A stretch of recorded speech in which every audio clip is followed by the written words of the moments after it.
Bismillahirrahmanirrahim. Assalamualaikum warahmatullahi wabarakatuh.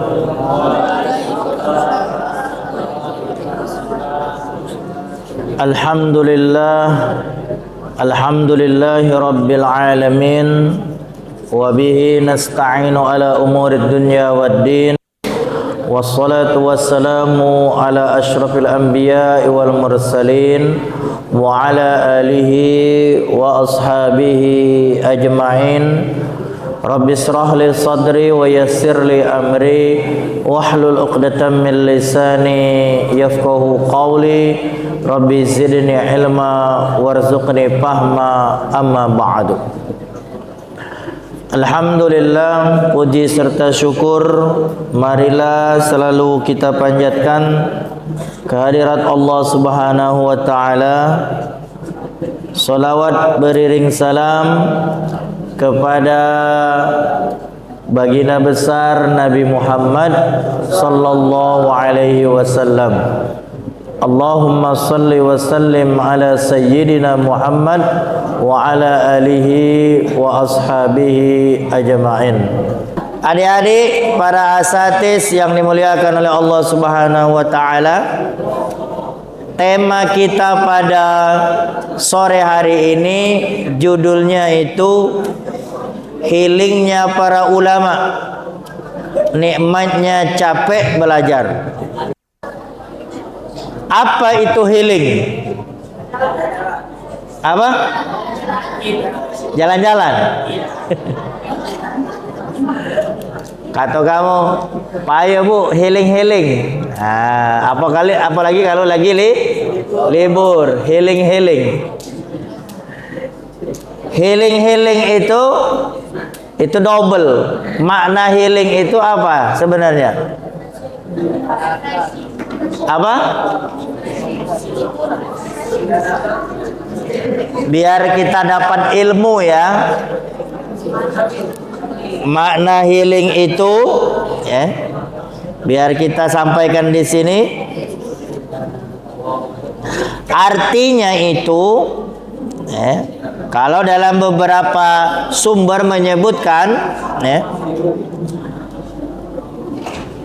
ini kita mengambil healing yang positif ya. Healing yang positif ya. Apa itu?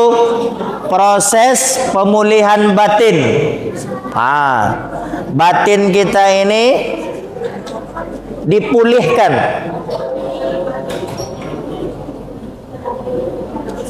Misal begini, adik-adik pulang ke pesantren setelah libur panjang tadi ya. Batin adik-adik itu dalam kondisi apa? Dalam kondisi, ada kawan kamu ngomong rusak ya. Rusak itu tanda kutip ya, bukan rusak beneran. Rusak disebabkan oleh aktivitas selama liburan. Apa yang merusak? Seperti berlebihan bermain ketika libur. Ya kan? Betul lah adik-adik? Berlebihan main game, main sepeda, main ke mall. Main apa lagi?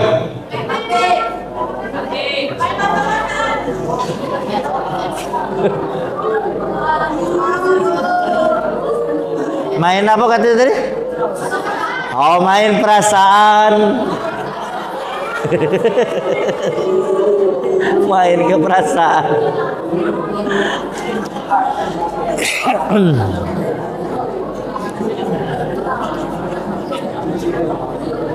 Nah, adik-adik, kondisi seperti itu harus dipulihkan ketika kita kembali ke pesantren. Kalau tidak dipulihkan, kondisi tersebut akan merusak apa adik-adik? Merusak ya kondisi kita di pesantren. Apa misalnya merusak kondisi kita di pesantren? Belajar kita, hafalan kita. Barulah nak ngapal. Misalnya ngapal apa? Man sobaro zopiro. Ngapal ya? Ngapal mabuzot. Ada pelajaran itu? Ada nggak pelajaran itu? Misalnya menghafal manjada wajada. Manjada wajada. Lagi husuk menghafal, pada saat belajar malam teringat dengan orang tua, teringat dengan main game, teringat dengan apa lagi ada dik? Makan lemak, apa lagi? Teringat dengan jalan-jalan. Kondisi seperti ini adik-adik yang dimuliakan oleh Allah Subhanahu wa taala itu harus dipulihkan. Inilah yang disebut dengan healing tadi, ya. Memulihkan kondisi kita yang mengalami perubahan oleh sesuatu atau suatu kondisi, ya.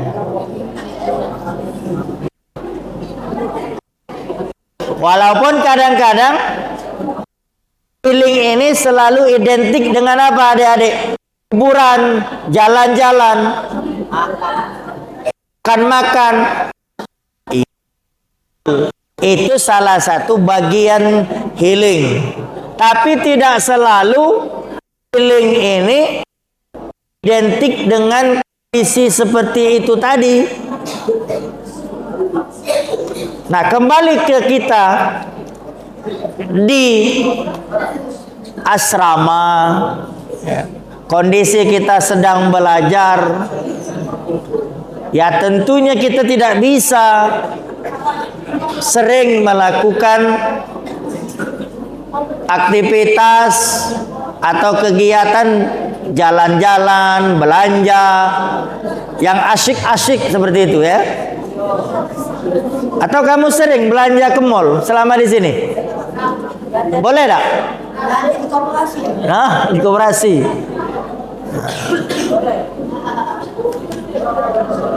Ya ndak boleh. Yang boleh hanya belanja di koperasi. Jalan-jalan pun kalau di asrama itu tidak ada, hanya sedikit adanya, ya kan?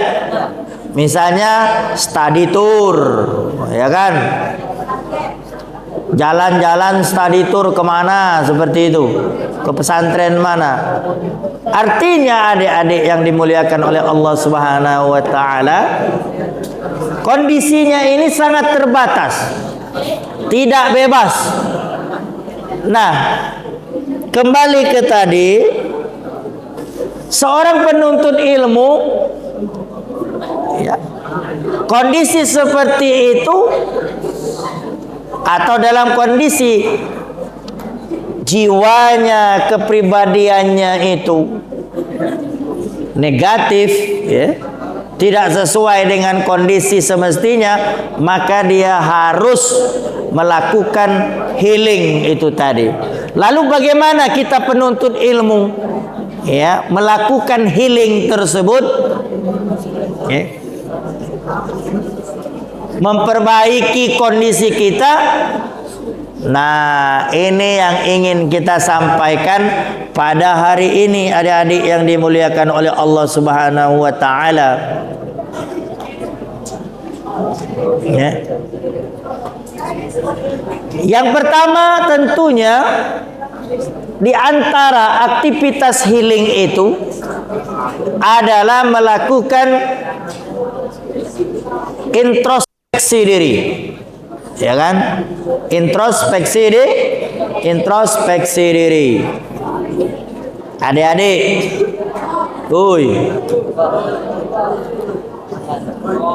introspeksi diri ini maksudnya kita mengembalikan, melihat, ya, bagaimana selama ini diri kita ini, ya, kita merenungkan diri kita ini selama di Al-Furqan ini. Misal sudah 3 tahun, apa yang telah kita lakukan, sampai di mana belajar atau semangat belajar kita. Nah, para ulama dulu healingnya mereka itu sesuai dengan tema kita ini, memunculkan kenikmatan belajar, ya kan? Memunculkan kenikmatan belajar.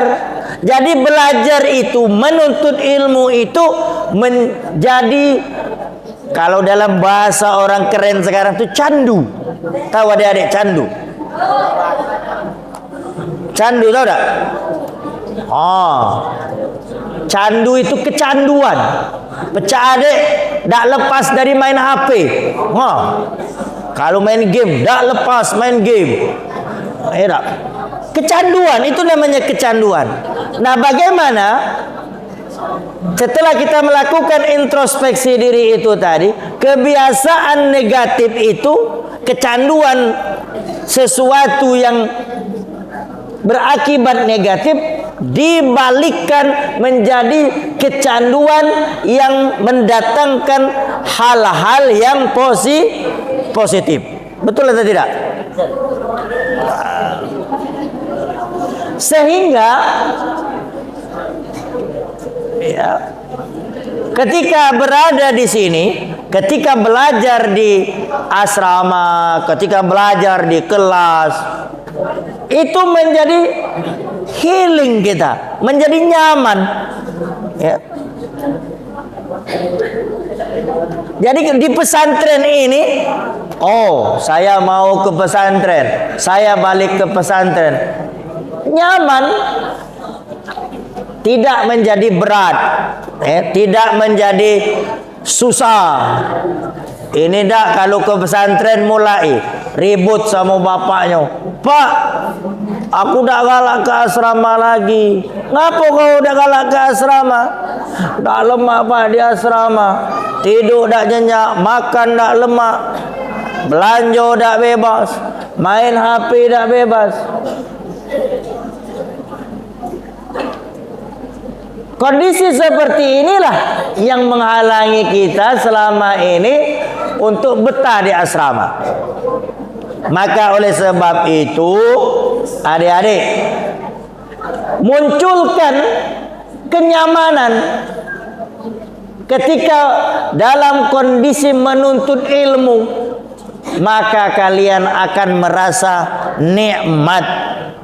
Dalam sebuah riwayat menyebutkan, di sini kita sampaikan beberapa cerita, dari beberapa riwayat, dari beberapa kitab menyebutkan seperti yang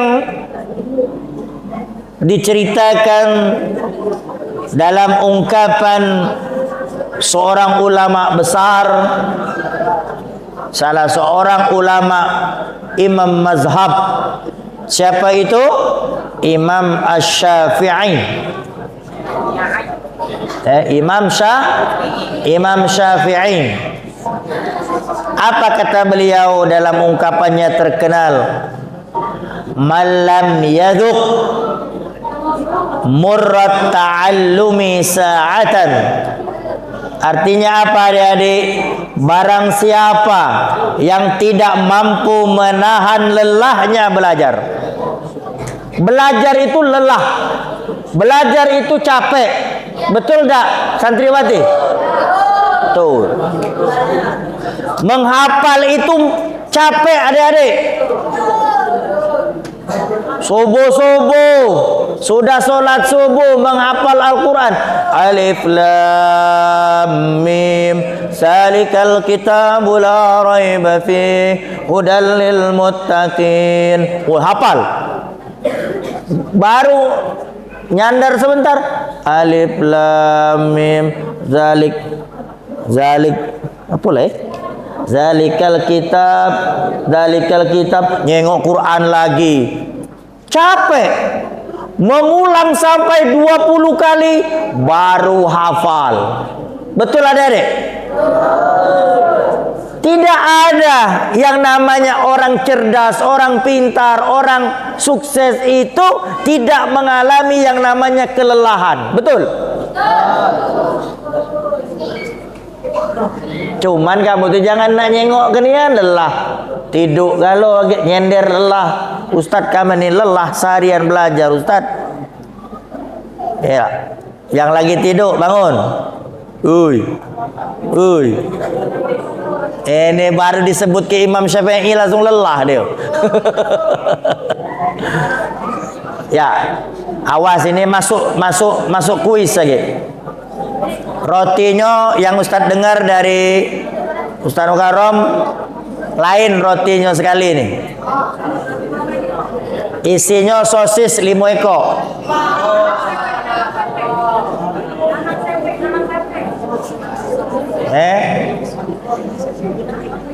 Tidak ada kata tidak lelah. Pasti lelah. Maka kata Imam Syafi'i, barang siapa yang tidak mampu menahan lelahnya belajar, capeknya belajar, malasnya belajar, apa kata beliau? Tajarru'a zullal jahli tula hayati.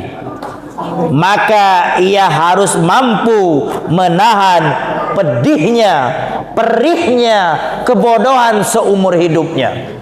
Adik-adik, kalau kalian malas sekarang, disuruh belajar malas, disuruh ke masjid malas, disuruh mendengarkan pelajaran tidur, malas kan? Kemudian di kelas tidur, lagi belajar malam tidur. Maka kata Imam Syafi'i, rasakan kalian akan merasakan penyesalan. Adik-adik, menyesal. Orang-orang sukses sekarang itu, kalian tahu dengan siapa pemilik sistem operasi terkenal di dunia? Siapa pemilik Windows? Siapa? Bill Gates. Siapa yang menemukan lampu? Pintar. Siapa namanya? Budak mana dia? Budak Marenim. Siapa ngomong budak Marenim?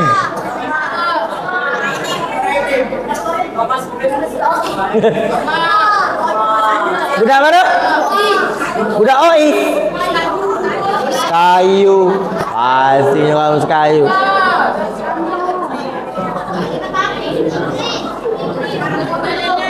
Apa dalam ceritanya Thomas Alva Edison tuh uji coba ngitung ke lampu tuh berapa kali? 1000. Berapa? 1000. Terkenal itu kan ceritanya. Kalau seandainya Thomas Alva Edison berhenti di angka 999, maka kalian tidak merasakan ngecas HP. Kalian tidak merasakan main HP.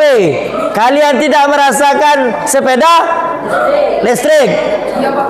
Iya, asli pakai shot. Betul lah, terkenal itu kan. Misalnya Ah, kata Thomas Alva Edison, lah 99 itu ya. Capek aku, berhenti ya katanya. Sudah kamu. Tak terjengok dengan listrik sekarang. Tak terasa dinginnya AC. Ya kan, betul tak? Betul. Terkenal itu ceritanya. Tak tahu bener nih apa tak. Dia ngitung kan kalau ya.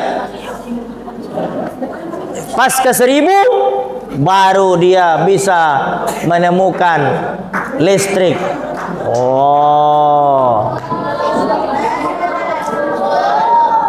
Ustadz yakin di antara santriwan dan santriwati Al-Furqan ini ada jenis-jenis Thomas Alva Edison. Ada tak? Mana uangnya? Thomas Alva Edison. Itu bukan Thomas Alva Edison itu. Itu Thomasia Alvania Edison Wati.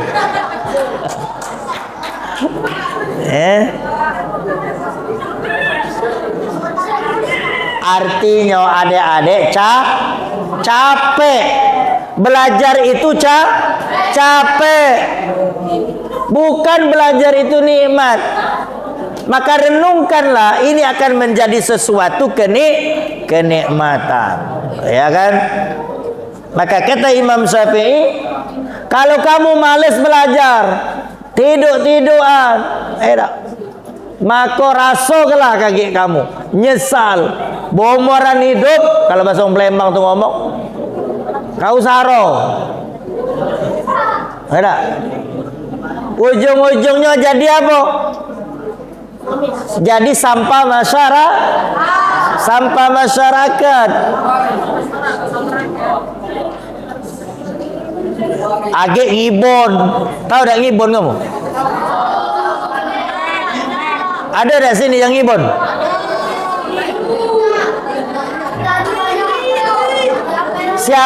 Siapa yang bisa meraktek ngibon? Mana? Mana ada cara ngibon? Siapa bisa meraktek ngibon?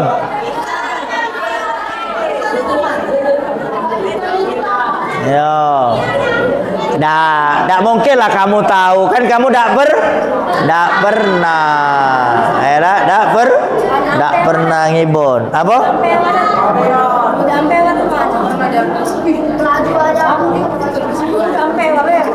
Nah, itu akibat tidak mau merasakan kesulitan belajar. Benar tadi kata Imam Syafi'i. Maka kita harus apa? Ijhad wala taksal. Itu terkenal. Bersungguh-sungguhlah dan jangan bermalas-malasan. Wala taku ghafilan.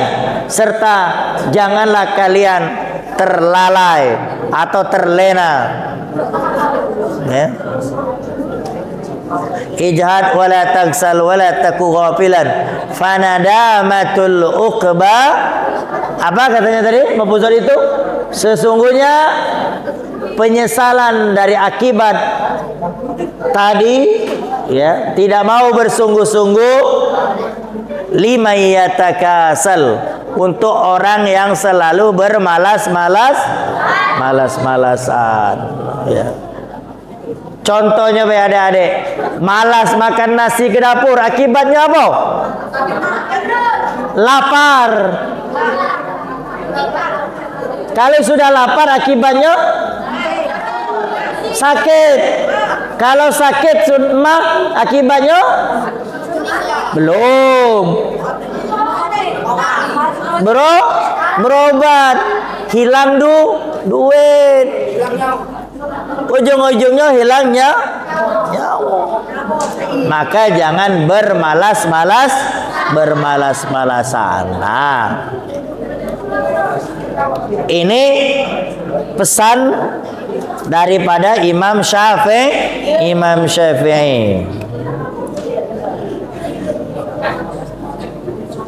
Imam Ibnu Al-Jauzi juga pernah mengingatkan kepada kita, Kata beliau, dalam ceritanya terkenal Ibnu Qayyim Al-Jauzi dalam kitabnya Miftah Daris Sa'adah, kunci kebahagiaan itu. Apa kata beliau? Dalam kitab Raudhatul Muhibbin, beliau mengingatkan,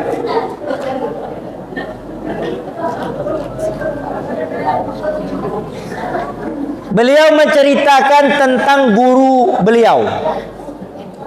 Guru beliau itu siapa? Gurunya Ibnu Qayyim Al-Jauzi itu adalah Syekhul Islam Ibnu Taimiyah. Yang itu beliau ceritakan kembali kepada murid-muridnya. Kata beliau dalam kitab itu mengatakan, bahasa Arabnya, haddatsani syaikhana qala ibtadani maradun faqala lit-tabib inna mutala'atika wa kalamika fil ilmi yazidul marad. Faqultu lahu la asbiru ala zalika wa ana uhakimuka ala ilmika, dan seterusnya panjang ini. Artinya apa? Diceritakan, kata Ibnu Qayyim Al-Jauzi, guru kami, kata beliau. Siapa yang ngomong tadi guru kami itu? Ibnu Qayyim. Guru kami itu Ibnu Taimiyah, kata beliau, menceritakan kepada aku, suatu ketika aku mulai jatuh sakit. Ini kata Ibnu Taimiyah. Lalu tabib, dokter, berkata kepada aku, kata dokter, tabib, aktivitasmu itu atau aktivitas kamu membaca serta membahas ilmu hanya akan memperparah penyakitmu. Nah, adik-adik dengar. Jadi dulu kasusnya pernah terjadi dengan Pak Ulama Ibnu Taimiyah. Jadi Ibnu Taimiyah ini orangnya senang membaca. Healingnya beliau ini, kenikmatan jalan-jalannya beliau, batin beliau itu nikmat ketika beliau membaca buku. Nah, ternyata ketika konsultasi dengan seorang dokter, dokter zaman dulu, tabib namanya, dokter ini mengatakan, ini yang menyebabkan kamu sakit itu diantaranya, kata dokter itu adalah kamu sering membaca buku. Kira-kira adik-adik, benar tak pendapat dokter ini? Hah? Benar tidak? Kita lanjutkan riwayat ini.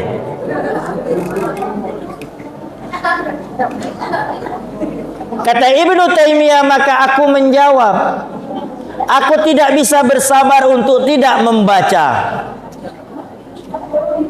Aku tidak sabar untuk tidak membaca, kata Ibnu Taimiyah. Jadi satu kebiasaan healingnya Ibnu Taimiyah itu adalah membaca. Jadi kenyamanan dan ketenangannya itu adalah membaca. Kalau uang zaman sekarang kan kenyamanan dan ketenangannya itu keluar rumah, bawa mobil, jalan-jalan. Itu maka disebut dengan healing. Iya tak? Ke mall. Itu yang dilakukan orang sekarang. Tapi dengan Ibnu Taimiyah beliau tidak bisa. Aku tidak bisa, katanya, tidak maco itu. Ketika aku membaca, disitulah letak ketenangan yang ada dalam diriku. Aku nyaman, kata Ibnu Taimiyah. Lalu terjadi perdebatan.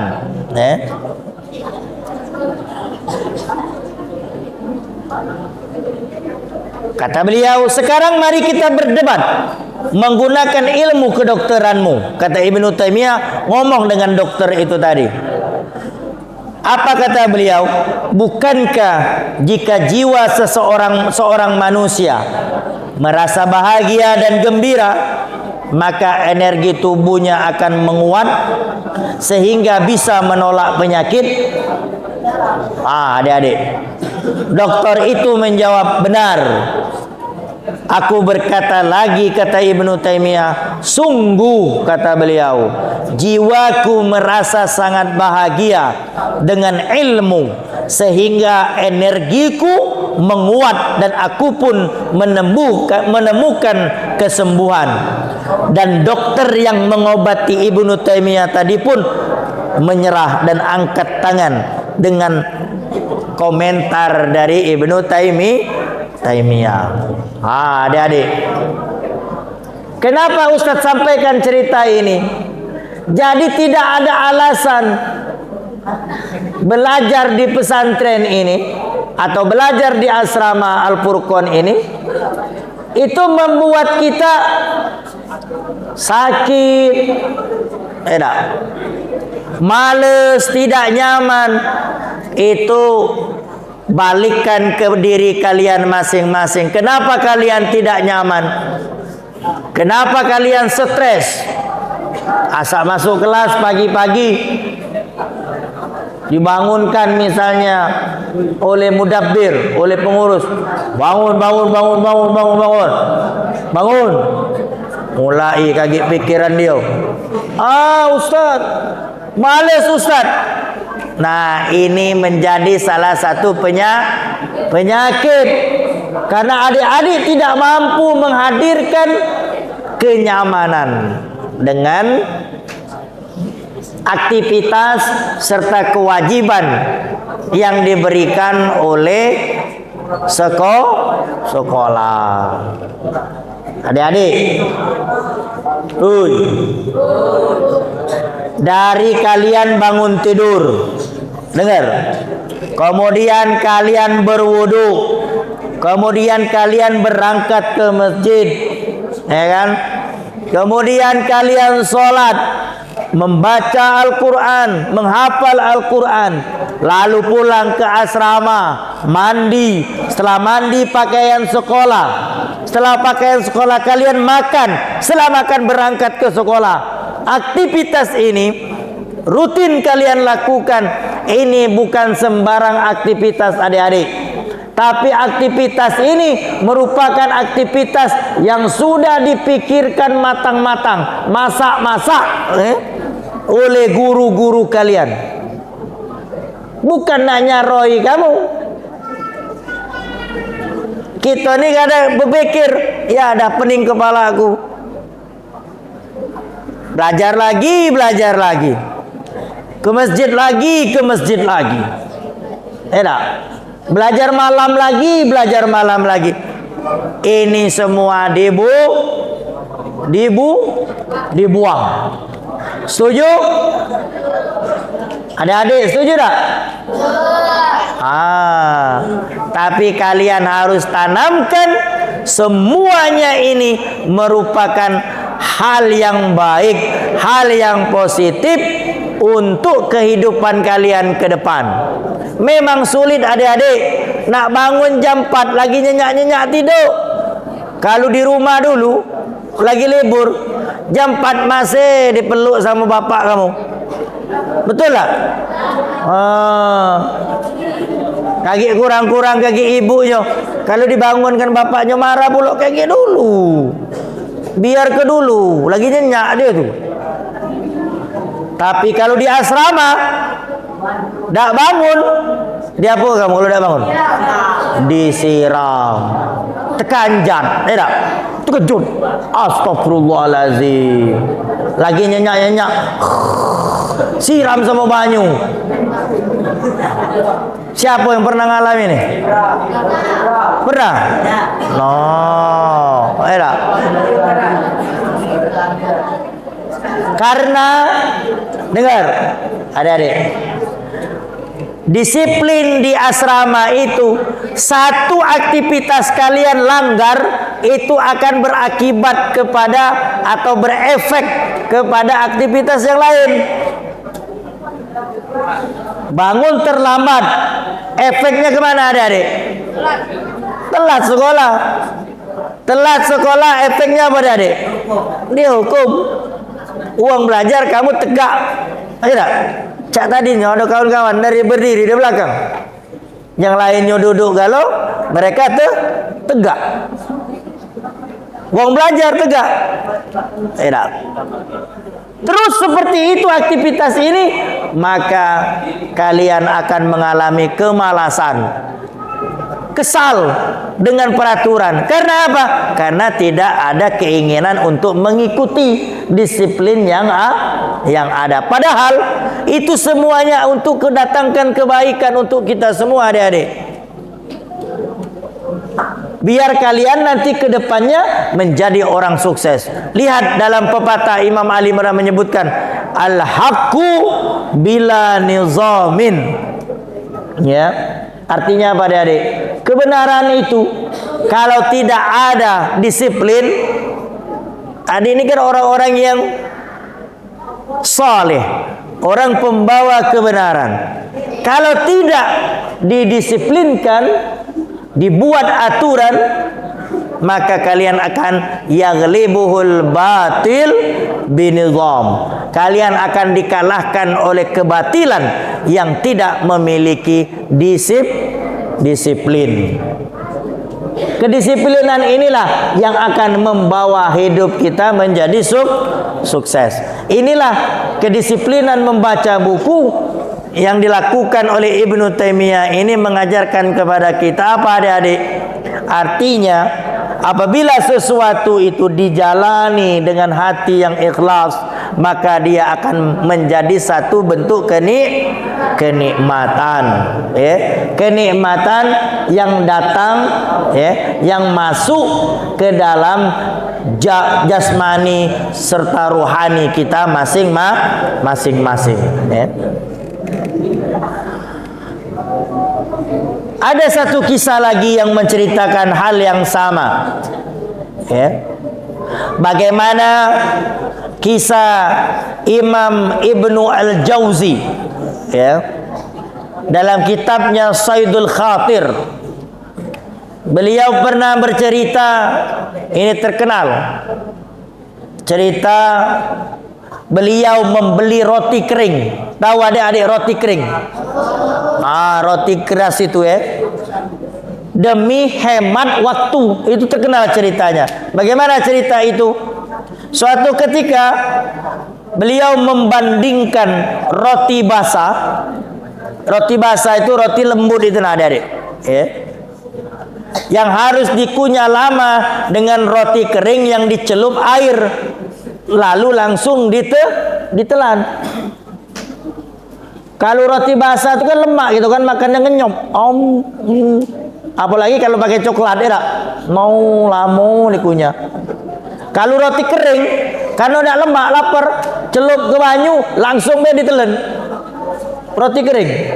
Jadi ceritanya, beliau dalam riwayatnya itu mengatakan, beliau pernah menghitung selisih waktu mengunyah roti antara roti kering dengan roti basah.